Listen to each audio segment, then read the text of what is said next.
मेरे साथ इस समय दिनेश सतीश जी है जो राज्य आंदोलनकारी है।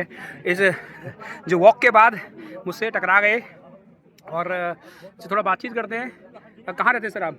मैं सिकड्डी रहता हूँ और सिकड्डी में रहते हैं? जी सिकड्डी रहते हैं। और सिकड्डी हमारी विरासतन कम से कम 1880 की वसीकत हमारी ये सिकड्डी क्षेत्र है। और तब से लेकर आज हमारे 8 पीढ़ियाँ ये सिकड्डी के अंदर में हो चुके हैं। और तब से ही हम इस सड़क की मांग को लगातार सरकार से करते आए हैं। लेकिन यहाँ दो मुद्दे केवल राजनीतिक लोगों के लिए रहे हैं। एक यहाँ सड़क का मुद्दा जो शुरू से अभी तक छाया हुआ है। दूसरा मालन पुल का विकास का, मालन नदी के विकास का, जो दो मामले नेताओं ने अपने अंडर ये किए थे। और इन पर आज तक भी इतने साल होने के बावजूद भी बड़ी खेद की बात है कि आज तक इसकी कोई सुनाई नहीं हुई। और इसमें ये जो हमारा सिकड्डी लालढांग मार्ग है, इसमें आज तक भी किसी भी राजनीतिक व्यक्ति ने इसमें थोड़ा बहुत भी सहयोग नहीं करा और अपनी राजनीति करते चले गए।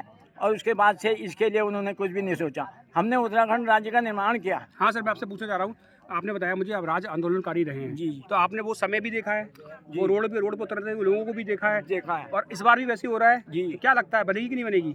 जब आदमी रोड पर उतरता है फिर क्या होता है? जी, जब आदमी रोड पे उतरता है ना, तब ये नेपाल जैसा, बांग्लादेश वाला ऐसा जैन जी वाला मामला बन के सामने में आता है। जब सरकार निरंकुश हो जाती है ना, तो उसके बाद से और भी जनता के पास में कुछ नहीं बचता है। और उसके बाद से जनता जब सड़क पर उतर जाती है तो उसका फिर बुरा प्रभाव होता है, क्षेत्र भी बदनाम होता है, नेता भी बदनाम होते हैं। इसलिए ये जो हमारा आवागमन का ये जो मार्ग है, इसको तो अवश्य में इसमें बन जाना चाहिए था।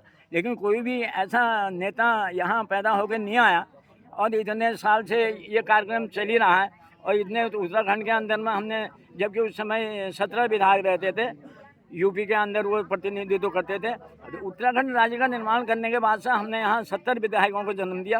लेकिन उसमें से एक भी विधायक माए का लाल ऐसा नहीं निकला जिसने इस सड़क की कोई बात की हो। और आज तक भी सड़क जो की त्यों है। और इससे बढ़कर खेद और जनता के लिए क्या हो सकता है? सर, अब 9 नवंबर को हम लोग जा रहे हैं, क्या मैसेज देंगे लोगों को? साहब, 9 नवंबर को सरकार को चेताना जनता का, आप लोगों का, हमारा कर्तव्य है। अपना जितना भी प्रयास हो सकता है हम धामी जी के पास में अपने रिक्वेस्ट रखेंगे और उनको इस सड़क के मूलभूत जो इसकी समस्याएं हैं उनके बारे में उसे समझाएंगे।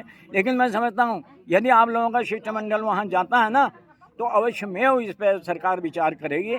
और ये जो इस समय का जो यह आंदोलन, जो इतने 56 दिन का 2 महीने का आंदोलन हो गया है, तो इस आंदोलन को दिमाग में रखते हुए मैं समझता हूँ कि धामी जी इस मार्ग के लिए तुरंत तैयार हो जाएंगे और यह एक सुंदर व्यवस्था सामने निकल के आ सकती है। धन्यवाद सर, आपसे मिलकर बहुत खुशी हुई, आपने बहुत अच्छी राय रखी। फिर दोबारा मुलाकात होगी, दोबारा आपका इंटरव्यू करेंगे। धन्यवाद। Thank you.